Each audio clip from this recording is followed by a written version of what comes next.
प्रिय छात्रों, अब तक हम गद्य साहित्य के बारे में पढ़े हैं। गद्य पर आधारित जो पाठ इंटरमीडिएट के सिलेबस में रखे गए हैं, उनका हम लोगों ने अनुशीलन किया। आज से हम काव्य साहित्य पढ़ेंगे। हमारे कोर्स में जो काव्य का साहित्य है, उसका प्रथम प्रश्न 5 बहुविकल्पी प्रश्न के रूप में आता है, जो 5 अंकों का होता है। एक प्रश्न 1 अंक का होता है, ऐसे 5 प्रश्न होते हैं।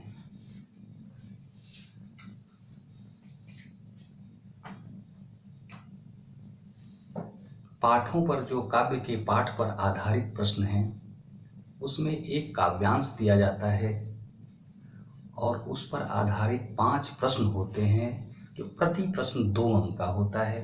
इस प्रकार काव्य पर आधारित या काव्यांश पर आधारित जो प्रश्न है वो 10 अंक का होता है। उसका अनुशीलन करने के लिए कविता के तत्वों को जानना होगा। उसमें रस क्या है, छंद क्या है, अलंकार क्या है, उसकी शब्द शक्तियाँ उसमें कौन कौन सी हैं, इन सब, उसकी भाषा क्या है, इसका अनुशीलन करना पड़ेगा। हमारे कोर्स में इंटरमीडिएट का जो कोर्स है, जो सिलेबस है, जो सामान्य हिंदी का मूल रूप से जो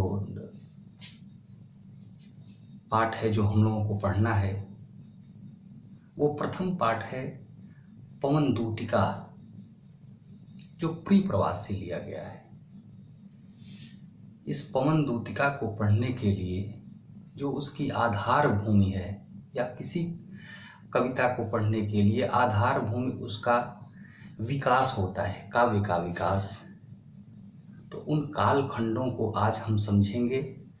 और कल से अगली कक्षा में हम प्रतिदिन कुछ गद्यांशों का अनुशीलन करेंगे।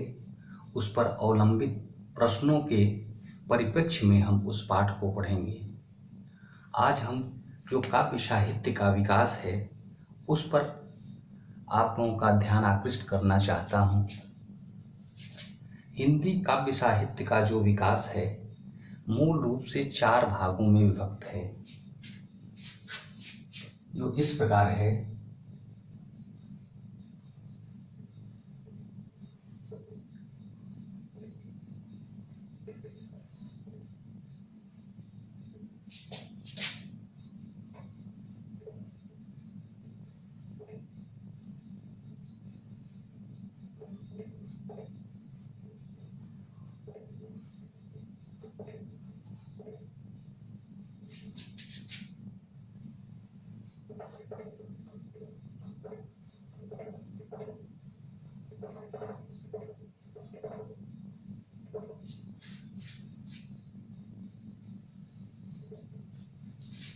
हमारे हिंदी काव्य साहित्य का विकास 4 प्रखंडों में बटा है, 4 भागों में विभक्त है। इसका जो काल विभाजन यदि किया जाए तो इस प्रकार है।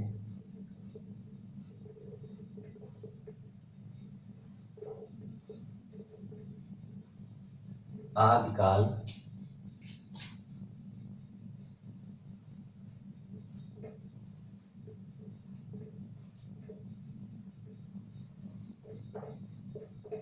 भक्तिकाल,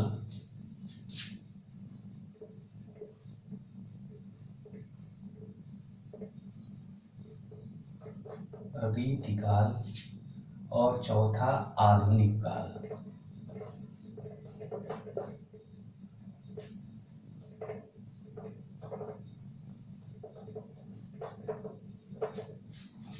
इस प्रकार ये 4 कालों में विभक्त है। जो आदिकाल है, इसमें मूल रूप से 4 प्रकार के साहित्य आते हैं।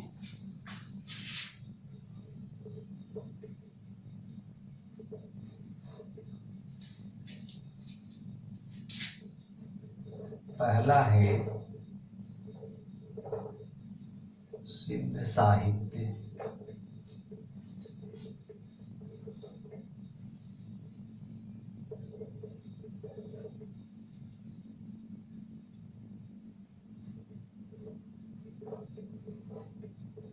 नाथ साहित्य,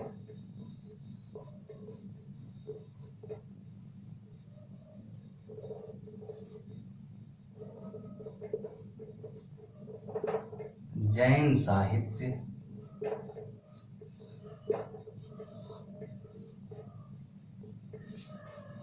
और चौथा है रासो साहित्य।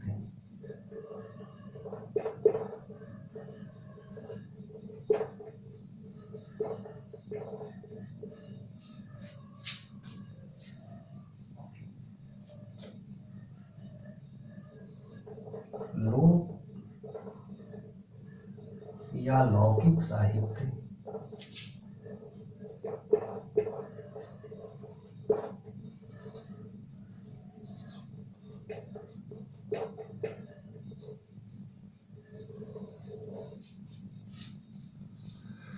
आदिकाल के साहित्य को मूल रूप से इन 4 भागों में विभक्त किया गया है, जिसमें प्रथम सिद्ध साहित्य है, दूसरा नाथ साहित्य है, तीसरा जैन साहित्य है, चौथा रासो साहित्य है, और लोक या लौकिक साहित्य भी एक प्रभाग है इसका। हम लोगों के जो हिंदी का आदि कवि है वो सिद्ध साहित्य का है। सरहपा जो मैं 11वीं कक्षा में आप लोगों को बताया हूँ कि हिंदी का प्रथम कवि सरहपा है, वो सिद्ध साहित्य से संबंधित हैं।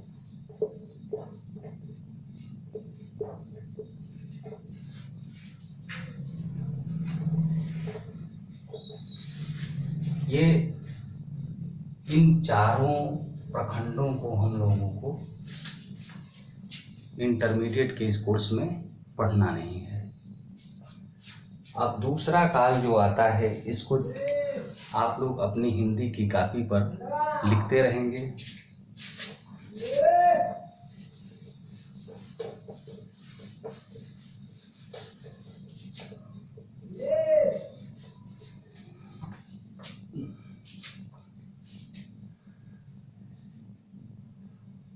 दूसरे काल को मूल रूप से 2 भागों में विभक्त किया जाता है। पहला है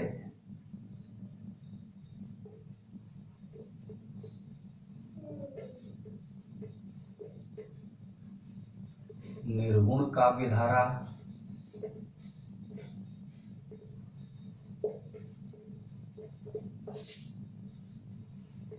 दूसरा सगुण काव्यधारा।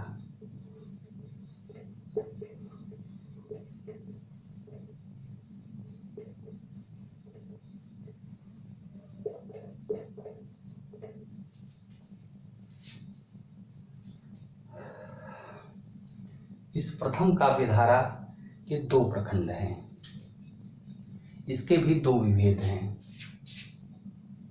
इसमें प्रथम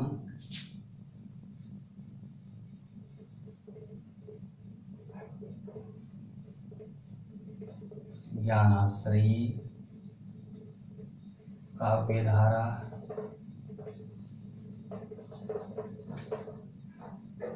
दूसरा प्रेमाश्रयी काव्यधारा।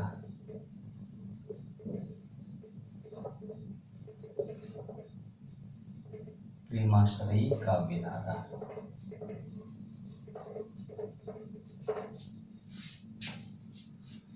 आप लोगों ने अब तक पढ़ा कि भक्ति काल के 2 प्रखंड होते हैं, जिसमें पहला निर्गुण काव्यधारा, दूसरा सगुण काव्यधारा। निर्गुण काव्यधारा के पुनः 2 प्रखंड, 2 भाग किया गया है, या इस साहित्य को 2 भागों में रखा गया है, ज्ञानाश्रयी काव्यधारा और प्रेमाश्रयी काव्यधारा। सगुण काव्यधारा के भी 2 प्रखंड हैं, 2 विभेद हैं। इस प्रकार हैं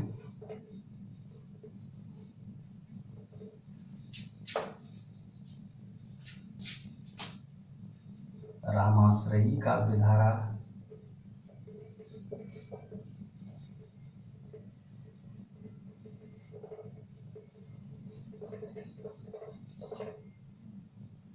कृष्णाश्रयी काव्य धारा।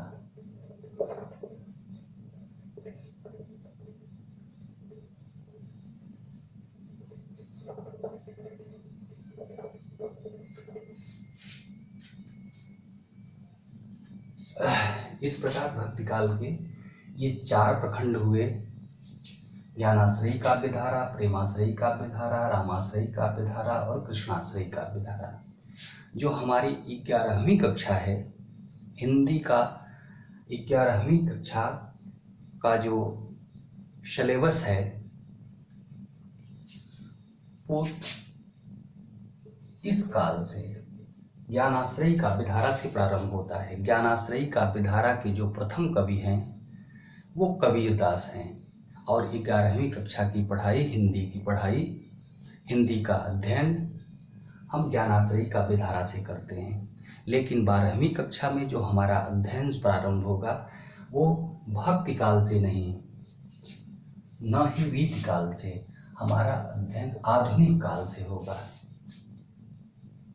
हमारे जो प्रथम कवि हैं 12वीं कक्षा के, जिनको हम लोग पढ़ेंगे, विधिवत पढ़ेंगे, वो हैं अयोध्या सिंह उपाध्याय हरिऔध, जो इस काल में आते हैं, जो कि पूर्व पीठिका के रूप में, अपने अध्ययन अध्यापन की पूर्व पीठिका के रूप में इन सब का अनुशीलन करना अति आवश्यक है। इसलिए मैं इसके बारे में बता रहा हूँ।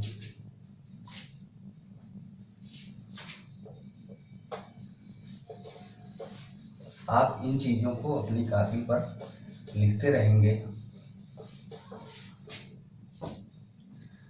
अब आता है तीसरा प्रखंड जो है हिंदी काव्य साहित्य का, रीतिकाल। रीतिकाल के साहित्यकार या साहित्य को 3 प्रखंडों में विभक्त किया गया है। पहला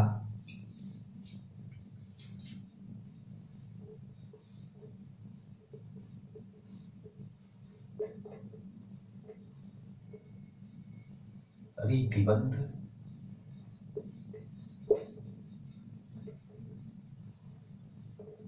रीतिबद्ध कवि। दूसरा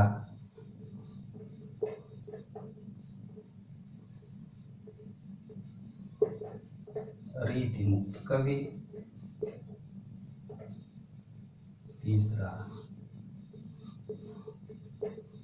रीति सिद्ध कवि। रीतिबद्ध कवि, रीति मुक्त कवि और रीति सिद्ध कवि। रीतिकाल के कवियों को या रीतिकाल की कविता को 3 प्रभेदों में रखा गया है, 3 विभाग में रखा गया है, 3 प्रखंड में रखा गया है,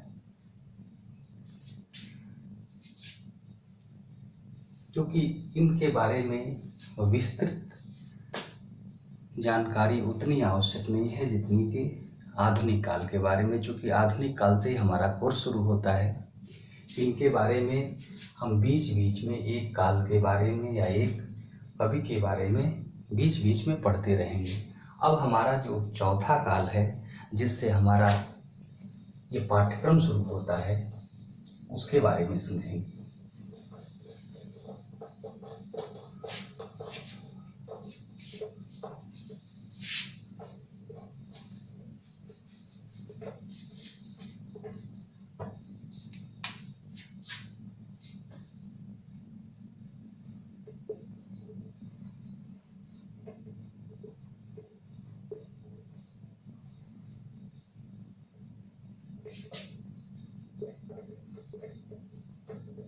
आधुनिक काल।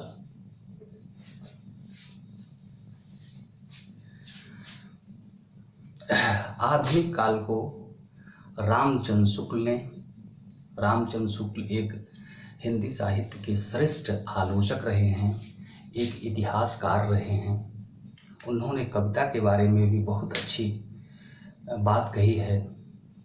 हिंदी साहित्य का इतिहास, जिसकी रचना 1929 में रामचंद्र शुक्ल ने किया था, उसमें एक जगह लिखते हैं कि जिस प्रकार आत्मा की मुक्तावस्था ज्ञान दशा कहलाती है, उसी प्रकार हृदय की मुक्तावस्था रस दशा कहलाती है, और उसके लिए मनुष्य की वाणी जो शब्द विधान करती आई है उसको कविता कहते हैं।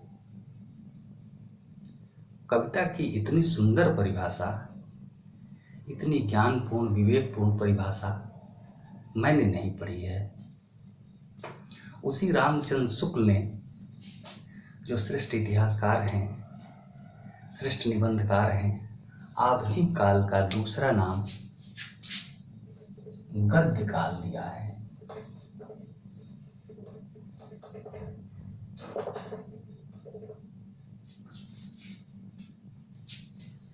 आधुनिक काल, चूंकि काल विभाजन का मैं समय नहीं बताया, रामचंद्र शुक्ल का काल विभाजन जो है श्रेष्ठ माना जाता है। उन्होंने आदिकाल की जो समय सीमा दी है संवत 1050 से संवत 1375 तक।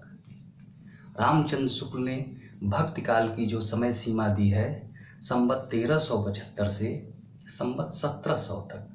रीति काल की जो सीमा दी है वो संवत 1700 से संवत 1900 तक, और आधुनिक काल की संवत 1900 से आज तक। मूल रूप से हिंदी साहित्य के इतिहास में रामचंद्र शुक्ल ने संवत 1900 से 1984 तक दी है, लेकिन उसके बाद का जो विभेद है वो डॉक्टर नगेंद्र के अनुसार है, उसको हम देखेंगे।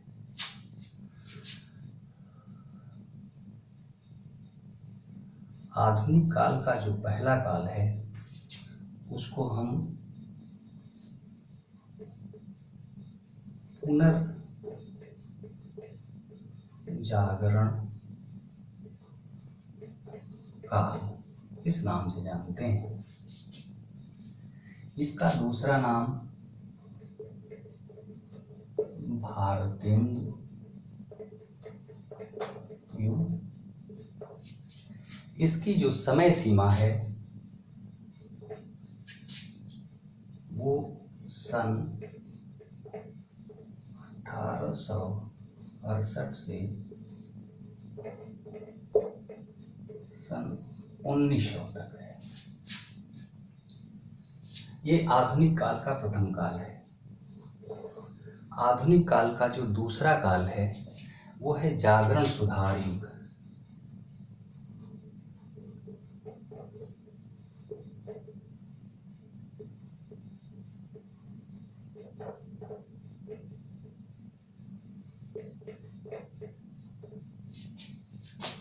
इसका दूसरा नाम है द्विवेदी युग।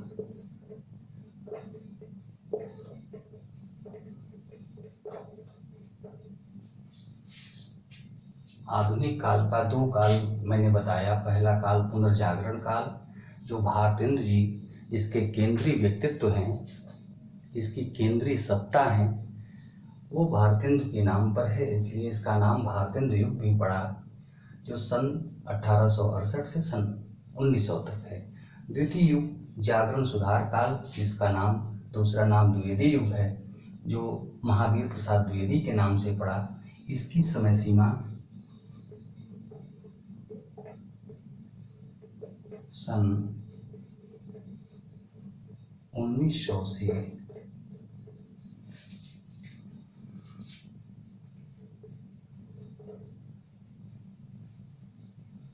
1918 तक।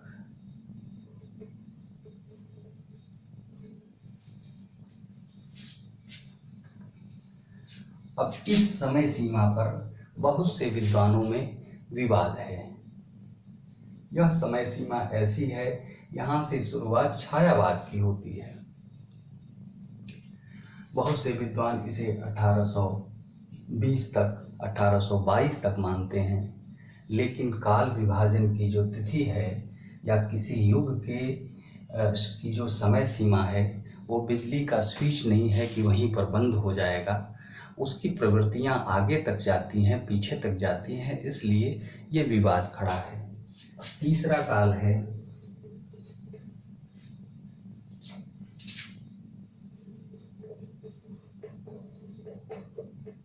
छायावाद।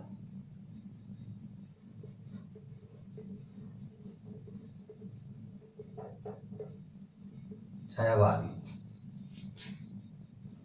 इसको स्वच्छंदतावाद भी कहते हैं।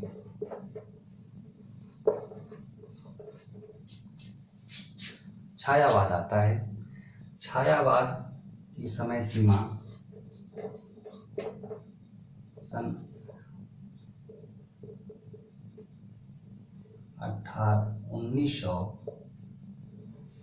1918 से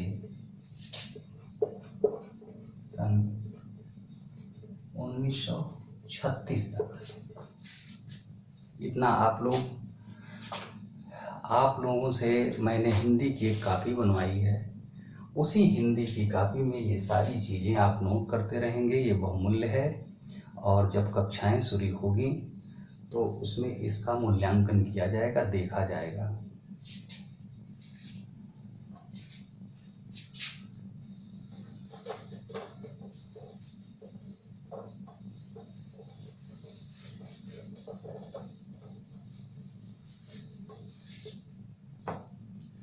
इसके बाद जो आधुनिक काल का चौथा काल है वो प्रगतिवाद।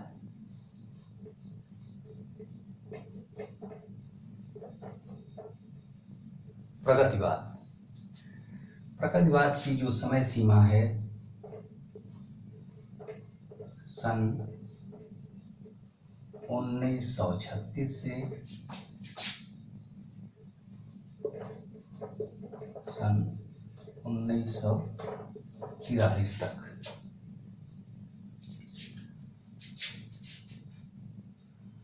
जो पांचवा विभेद है वो है प्रयोगवाद।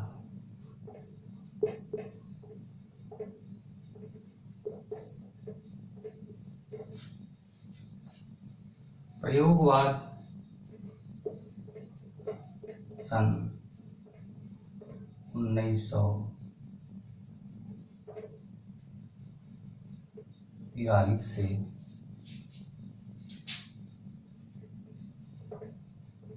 1954 तक।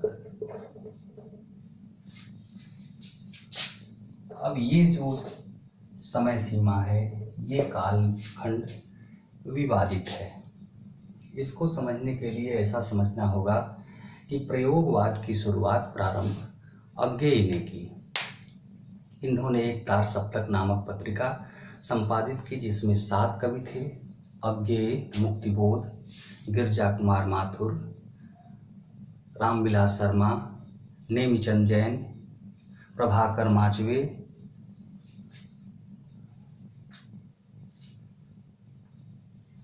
और भारत भूषण अग्रवाल, ये 7 कवि थे। 7 कवियों को लेकर इन्होंने तार सप्तक नामक एक पत्रिका प्रकाशित की जो 1943 में प्रकाशित हुई। यहीं से प्रयोगवाद की शुरुआत मानी जाती है, प्रारंभ यहीं से माना जाता है। और इन्होंने तार सप्तक 4 प्रकाशित किया। प्रयोगवाद की शुरुआत 1943 में हुई तार सप्तक नामक पत्रिका से, जिसमें 7 कवि उसमें समाहित हैं। लेकिन इन्होंने 4 तार सप्तक प्रकाशित किया।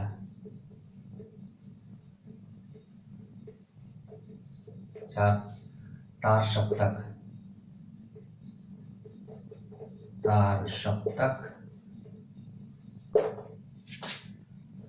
1943 में,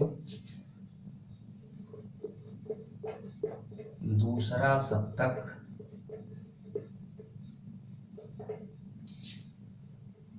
1951 में,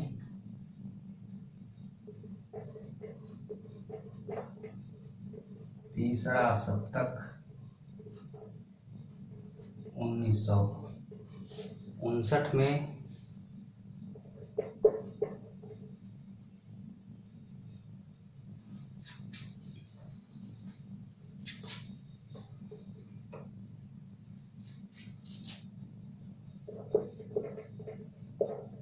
चौथा सप्तक 1979 में। ये 4 तार सप्तक प्रयोगवाद में प्रकाशित हुआ जो 1979 तक जाता है। लेकिन एक सवाल ये पैदा होता है कि ये चौथा सप्तक 1979 में जब जाता है तो हिंदी काव्य का जो आंदोलन है, साठोत्तरी कविता, सत्तरोत्तरी कविता, समकालीन कविता, वहां तक इसका क्षेत्र विस्तार होता है। 1954 में नई कविता का एक आंदोलन खड़ा हुआ। वहां से नई कविता का युग शुरू हो जाता है। जगदीश चंद्र गुप्त आधुनिक काल का जो छठा काल है वो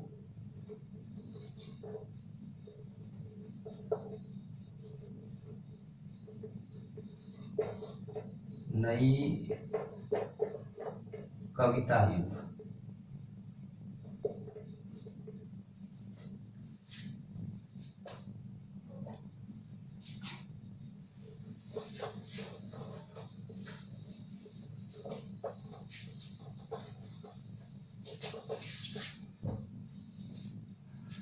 पुनः मैं लिख रहा हूं छठा काल।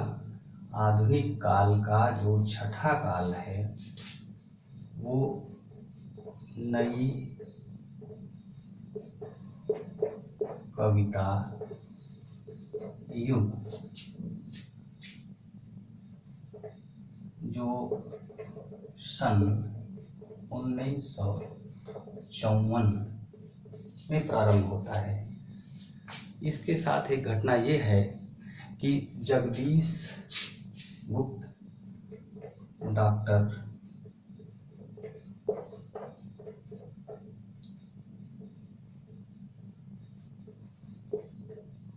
जगदीश गुप्त और डॉक्टर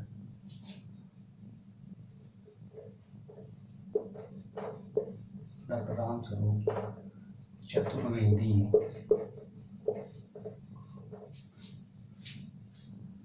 इन दोनों लोगों ने इस काल की शुरुआत की।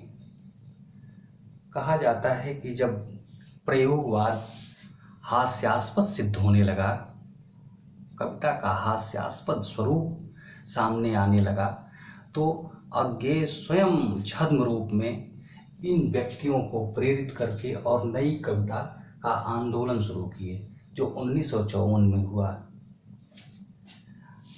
चूंकि मैंने आप लोगों को बताया कि हास्यास्पद प्रयोगवाद इसलिए हास्यास्पद हो गया, नाम से प्रतीत हो रहा है कि प्रयोग, उसमें कविता के साथ अत्यधिक प्रयोग किया गया, उसके शिल्प विधान के साथ, उसकी जो बनावट है उसके साथ प्रयोग किया गया। उसमें अजित कुमार एक कवि हुए, उन्होंने लिखा कि चांद को चंदन सदृश हम क्यों कहें, मुख हमें कमलों सरीखा क्यों दिखे, हम कहेंगे चांद उस रुपये के समान है जिसमें चमक है पर खनक गायब, मुखर अजायब जिसमें बेतुका अनजान मुर्दा और जिंदा भाव रहते हैं। तो उन्होंने उपमानों को बदला, नए नए उपमान गढ़ने लगे। कहने का मतलब है कि कविता का मुख्य जो बिंदु है वो साधन पर नहीं, साध्य पर बल दिया जाता है कि कविता का साध्य क्या है, कविता देना क्या चाहती है। और साधन है उसकी भाषा, साधन है उसके प्रतीक, उसके बिंब, ये साधन है। अगर कविता वहीं उन प्रतीक और बिंबों में बंध कर रह जाएगी, उन्हीं पर ध्यान देने लगेगी, तो जो हमारा मूल उद्देश्य है मानव जीवन को व्याख्यायित करना, वो गौण हो जाएगा, छोटा हो जाएगा। प्रयोगवाद में यही हुआ। प्रयोगवादी कवियों ने कविता के साधन को ही मुख्य मान लिया।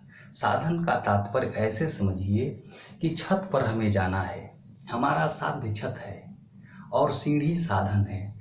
यदि सीढ़ी पर ही हम रह गए, सीढ़ी को ही चमकाने लगे, तो हम अपने लक्ष्य से भटक जाएंगे। प्रयोगवादी कवियों ने यही किया। प्रयोगवाद के कवियों ने लक्ष्य से भटककर सीढ़ी को ही चमकाने का काम करने लगे। उन्होंने लिखा है कि हमारे प्यार का बल्ब फ्यूज हो गया, हमारे प्यार का पापड़ टूट गया। ऐसे ऐसे प्रतीक, बल्ब और पापड़ जैसा, जो विभत्स रूप ले लिया। तो अज्ञेय कहते हैं कि आज ये उपमान, कलगी बाजरे की एक कविता है उनकी, उसमें उन्होंने कहा है कि आज ये उपमान मैले हो गए हैं और इस प्रतीकों के देवता कर गए हैं कूच, वाचन अधिक घिसने से मुलम्मा छूट जाता है। वो कह रहे हैं कि जो ये बिंब और प्रतीक हैं वो अपने अर्थ खो चुके हैं, इसलिए हमें नए बिंब नए प्रतीक की तलाश करनी पड़ेगी। और इसी रूप में वो कविता प्रयोगवादी कविता हास्यास्पद सिद्ध हो गई। वो छद्म रूप से इस नए युग का प्रादुर्भाव किया उन्होंने इन दोनों के माध्यम से, इन दोनों कवियों के माध्यम से।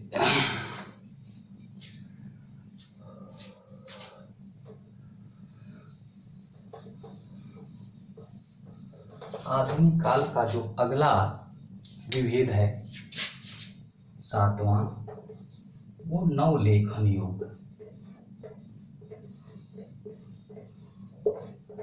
नवलेखन युग,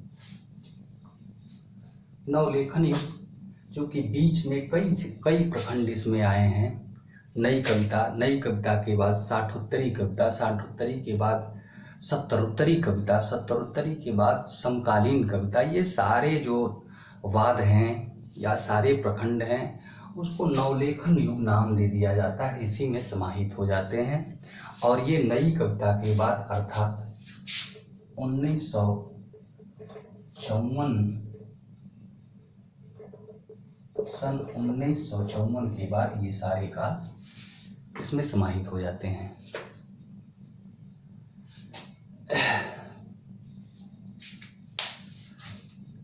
आज चूँकि हम लोग लगभग 32 मिनट पढ़ चुके हैं और ये समझने के लिए या ध्यान केंद्रण के लिए ये ज़्यादा समय हो जाता है, इसलिए आज की कक्षा यहीं पर स्थगित की जाती है। स्थगन और समापन में अंतर है। समापन का अर्थ होता है कि वहीं पर समाप्त, पुनः प्रारंभ नहीं होगा। स्थगन का अर्थ होता है कि आज रोक दिया गया, कल फिर प्रारंभ होगा। इसलिए आज की कक्षा यहीं स्थगित की जा रही है। अब पुनः कल या पुनः अगली कक्षा में हम इसके आगे का अध्ययन करेंगे। धन्यवाद।